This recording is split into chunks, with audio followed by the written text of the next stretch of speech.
છો બધા? આશા છે બધા મજા જ હશે. તો આજે છે રવિવાર અને તમને ખબર જ છે રવિવારના વ્લોગમાં તો તમને મજા જ આવવાની હોય હંમેશા. તો સ્વાગત છે તમને તમારું આ વ્લોગમાં, બરાબર છે. તો તમને ખબર જ છે આ મારી ફેવરેટ જગ્યા છે અને હું અહીંયા ઊભી હોય એટલે ક્યાંક ને ક્યાંક જવાનું હોય. હા, તો મેં અત્યારે આ બ્લેક કલરનું ટી શર્ટ, જે મારું સ્પેશિયલ વિન્ટરનું જ ઓલું છે ટી શર્ટ છે, બરાબર છે. તો એ મેં પહેરી લીધું છે અને અમે અત્યારે જઈ રહ્યા છીએ. સાંજના 7:30 વાગ્યા છે. તો અત્યારે તમને ખબર જ છે અમે ક્યાંક તો જમવા જતા જ હશું. તો અમે જમવા જઈ રહ્યા છીએ અત્યારે પ્રિન્સભાઈના ઘરે. હા, અમારે પ્રિન્સભાઈ હાર્દિકભાઈ ઘરે, અમારા ઘરે ચાલુ જ હોય એવું કાંઈક ને કાંઈક, તો અમારે એવું બનતું જ હોય, બરાબર છે. એટલે સામાન્ય વસ્તુ છે, બરાબર છે. તો આજ રવિવાર હતો. અમે સવારના આજે ઘરે ને ઘરે હતા એટલે કાંઈ કોન્ટેન્ટ હતો નહીં, અને મારે 10 થી 11 ટ્યુશન પણ હતું તો પણ કંઈ કોન્ટેન્ટ હતો નહીં. અને રવિવારના દિવસે એવું થાય કે ક્યાંક બહાર જઈએ તો થોડુંક માઇન્ડ ફ્રેશ થઈ જાય, અને સ્પેશિયલી ફ્રેન્ડને મળીએ ને તો વધારે માઇન્ડ ફ્રેશ થઈ જાય. સાચી વાત છે કે નહીં? તો બસ આજ માન્યતાઓ સાથે અમે હવે હું પણ તૈયાર થઈ જાઉં છું, કે મારે તૈયાર થવામાં થોડુંક વધારે જ લેટ થઈ જાય હંમેશા. તો મારે તૈયાર થતાં થતાં વાતો કરવાની છે એકચ્યુઅલી. મનીષ બાર વાટ જોવે છે મારી, અને હવે બસ હું મારા હેર મસ્ત એવા ટાઈ કરી લઉં. મેં મેકઅપમાં તો આજે કશું કર્યું નથી, તમને બહુ લાગતું નહીં હોય. આમાં માત્ર ને માત્ર એક લિપસ્ટિક લગાવી છે, થોડું બ્લશ કર્યું છે, રાઈટ. તો બસ આ એટલું કર્યું છે અને હવે જઈ રહ્યા છીએ અમે. મારા હેર તો જો કેટલા ખરાબ થયા છે, પણ હમણાં મેં એક નવો નુસ્ખો ચાલુ કર્યો છે, એ પણ તમને કહીશ. પણ જો એના મને રિઝલ્ટ મળશે તો, રાઈટ. મને 6-7 દિવસ થયા તો એના રિઝલ્ટ દેખાય છે, પણ અગર સારા હશે તો તમને કહીશ ને, રાઈટ. એટલે મને થોડોક સમય જોઈએ છે એ રિઝલ્ટ શેર કરવાની પહેલાં, બરાબર છે. અને મારા હેર જો એટલા ગંધારા થયા છે, બહુ ગંધારા થયા છે. ઓ ભાઈ, કાંઈ વાંધો નહીં, ચલો હવે હું હેર ટાઈ અપ કરી લઉં, કારણ કે મારે રસોઈ પણ બનાવવાની હશે ને. જો કે અમારે જો ભજીયાનો પ્રોગ્રામ હોય ને તો મેજોરિટી તો હર વખતે જેન્ટ્સ જ બનાવે, બરાબર છે. પણ તો પણ અમે થોડું ઘણું તો કરવા લાગીએ, બરાબર ને. થોડું ઘણું તો કરવું પડે.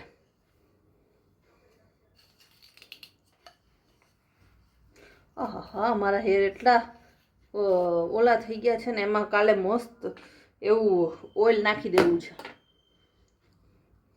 આ મારું રેગ્યુલર બટરફ્લાય છે, તમને ખબર હશે. યસ. સો બસ આવી રીતે મારા હેર ટાઈ કરી લીધા મેં.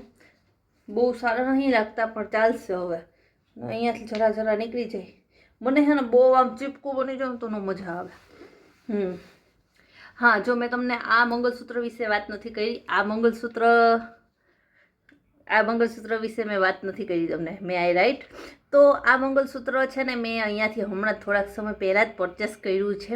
એમાં એકચ્યુઅલી એવું છે કે મને જે જલ હોય ને, જલ સેરેમની, એમાં મને મારી માળા આપી હતી. તમે મસ્ત એવું નેકલેસ નાનું એવું, બરાબર છે, એ આપ્યું હતું. એ હું મેજોરિટી એ જ પહેરતી. પણ અહીંયા મેં 2-4 કેસીસ એવા જોયા ને તો મને બહુ ડર લાગ્યો, રાઈટ. કે જો કોઈ અહીંયા હે ને ગમે ત્યારે મેં 2 કેસીસ એવા સાંભળ્યા કે ખેંચીને વયા જાય પોતાને અમારી ડોકમાંથી, રાઈટ, ગર્લની ડોકમાંથી. તો પછી ખોટું. અત્યારે એક તો સોનાનો ભાવ તમને ખબર છે, હાઈ જ થાય છે, રાઈટ. અને ખોટું એટલું રિસ્ક લેવાય જ નહીં, રાઈટ. તો હું સોનું તો બધું બને ત્યાં સુધી અહીંયા રાખતી જ નથી કશું, બરાબર છે. અને આ ગળામાં મેં કીધું કાંઈક તો પહેરવા માટે જોઈએ છે, રાઈટ. તો મેં આ મંગળસૂત્ર છે ને હમણાં જ હું જ્વેલરી ત્યાંથી જઈ અને હમણાં જ લીધું છે. મને આ કેવું લાગે છે પ્લીઝ કહેજો જરાક. અને આઈ થિંક આ મારા બધા આઉટફિટ સાથે જશે, રાઈટ. એટલા માટે મેં નાનું એવું, અને પ્લસ મને ક્યાંય ખૂચે નહીં એવું છે, રાઈટ. તો મને કાંઈ વાંધો નથી. અને એ સપોઝ કે હું ક્યાંક કાઢીને મૂકી દઉં છું, ક્યાંક ભૂલી જાઉં છું, ક્યાંક ખોવાઈ જાય છે મારાથી, રાઈટ, તો પણ કાંઈ ટેન્શન નથી, કે એટલું બધું કોસ્ટલી નથી, બરાબર છે. કે આ ક્યાંક આડાવડું થઈ જશે તો પણ કાંઈ આમ ટેન્શન લેવા જેવી બાબત છે. અને અહીંયા તો જો મારા જેવાઓને તો ઘરનું ગ્રોસરી પણ લેવા જવાની હોય, પછી ટ્યુશનમાં પણ જવાનું હોય, સપોઝ હું વર્કિંગ વુમન છું, રાઈટ? તો મારે ક્યાંક ને ક્યાંક તો બહાર જવાનું જ હોય. તો યુ નો વોટ, આ ગમે ત્યારે કોઈ પણ ખેંચીને વહી જાય તો ખોટે અત્યારે લગાવીને, રાઈટ? તો એટલા માટે મેં આ મંગલસૂત્ર લીધું છે. આઈ થિંક થોડું ક્લાસી લાગે છે અને મને મારી પર્સનાલિટી મુજબ મસ્ત છે, આઈ થિંક, રાઈટ?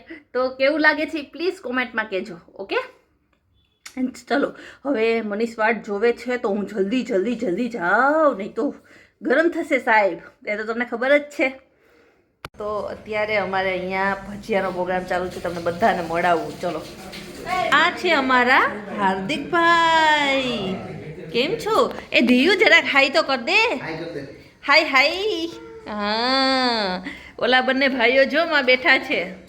તમારા બે ભાઈઓ નહીં, મીન્સ કે એ બે ભાઈઓ બેઠા છે એમ. હા જો જેનિસા ભાભી હાય, પાયલ ભાભી કેમ છો? Thank you for bhajiya party. તો ચલો હવે આજે ભજીયા પાર્ટી છે. જો આ એક અહીંયા મેથી કપાઈ ગઈ છે, પછી આ મસાલો બની ગયો છે. હાર્દિકભાઈ તો શું સુધારે છે? મરચાં સુધારે છે. આ જો મેથી, યે હે મેથી. તો કમ્પ્લીટ. હાલો હવે બધું જો સુધારાય છે, હાલો હું પણ થોડી ઘણી હેલ્પ કરાવું. આ છે લસણ. વેરી ગુડ, આવડી ગયું. સારું, ચલો. તો અહીંયા હવે ભજીયા બનવા માંડ્યા છે. હું તમને ભજીયાનું કઈ રીતે બને છે એ બનાવું. જો પહેલાં તો હું છે ને અહીંયા ઉપર આરામથી ચડીને ભજીયા બનાવું છું. આમાં આ પેલું લોટ છે, પછી મરચાં, અને અહીંયા તરાઈ રહ્યા છે. જેનિસા ભાભી તરે છે અને પાયલ ભાભી બધું આડાવડું કરે છે, રાઈટ? તો બસ આવું છે. શું બનાવો ભાભી તમે? જીયા માટે જમવાનું બનાવું છું. હા, તો અહીંયા જો મરચાના મસ્ત ગોટા બની ગયા છે. મરચાના ભજીયા. હવે એના પછીના પણ બનશે. ચલો, અને જેન્ટ્સ લોકો બધા બહાર બેઠા છે. જો અમે બધા અહીંયા બેઠા છીએ, અને આ બાવ જો बावने रमाड़िए छिए. अब हम लोग दोनों के दोनों वहाँ से बैठ के आ गए हैं और अब घर जा रहे हैं. पीछे वो लाइट आ रही है तो मैं अच्छे से दिख नहीं रही हूँ. आई नो दैट, पर कोई बात नहीं, इतना आप थोड़ा सा यू नो एडजस्ट कर लेना. તો અત્યારે હું છે ને બિગ બોસ જોઉં છું. આજ સન્ડે છે અને હું ભૂલી જ ગઈ હતી કે આજ ગ્રેન્ડ ફિનાલે છે. સીટ હું ખરેખર આ બધા ફ્રેન્ડ સર્કલની પાછળ હું ભૂલી જ ગઈ હતી. અને રિયલી આજ બહુ મસ્ત આવવાનું છે, સુપર ડુપર મસ્ત આવવાનું છે. અને છેલ્લે અત્યારે લાઈવ જોઉં છું તો એમાં ફરહાના, પછી ગૌરવ અને પ્રણીત મોરે, આ 3 બચ્ચા છે. હવે ભગવાન કરે, અને મને ફરહાના બહુ ગમે છે, બહુ. કારણ કે જીકે નો ડાઉટ ગૌરવ ખન્ના જીકે છે એ સરસ રમે છે, બહુ સરસ કર્યું છે. એને માઇન્ડ ગેમ સરસ કર્યું છે, પણ એ પણ મને ગમે છે, રાઈટ? એને પણ બહુ સરસ રીતે રમ્યું છે. પણ મને હે ને ફરહાના અંદરથી બહુ ગમે છે. કારણ કે એક એક આ વસ્તુ ખોટી છે એટલે ખોટી જ છે, રાઈટ?